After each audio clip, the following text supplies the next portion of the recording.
Welcome, Marie in Zone 6.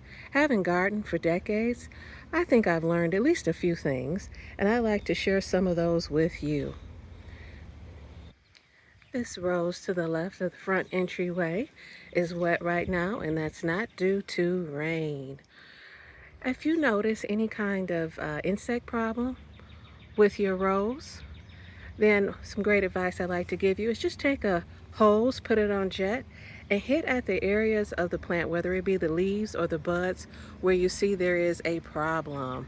And that's worked very well for me. It may not work perfectly well, but it does work well. Here you see a wave petunia, as well as over yonder. And I found with wave petunias, they perform best when they're deadheaded and try to get not just the bloom, but also part of the stem. When planting in a container or in ground, try at times to vary the textures, the colors, and the size of the plants you put together. For instance, here's a grayish blue hosta with wide leaves, a petunia. This is a blue vein petunia with more of a round leaf, and a verbena, pink cashmere, and it has, once again, a different shape to its bloom. So the three contrast as well as complement. For an in-ground example, you see that this hosta has more of a strappy leaf and has a white edging or variegation. Over here, this, let's see, what hosta is this? This is the August Moon hosta. It has more of a wide leaf and a chartreuse color. And back yonder, that Brunera, or more commonly known as Brunnera, it has more of a grayish leaf and more of a heart shape. So all three of these plants, the leaf shape is different as well as the color has variations. And of course, the purple sensation allium at a whole nother level. It adds not only height, but also a pop of color.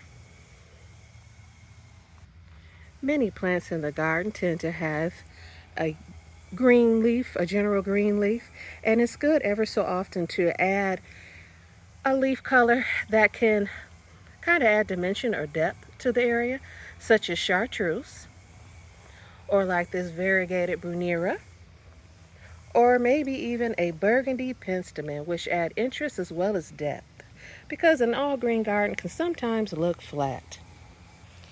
Here you see some daffodil leaves, and back behind some tulip leaves. So this time period in spring, they've waned. The daffodils and the tulips are no longer at their peak. And here's a tip I think that might be helpful. Try to get plants, I call them plants that bridge the gap. They bridge the gap between the tulips and the daffodils, and they bridge the gap going over into the roses and the hydrangeas. And a great option are allium, the spring bulb allium, because they add a beauty when other things in the garden are in transition, as well as bleeding heart.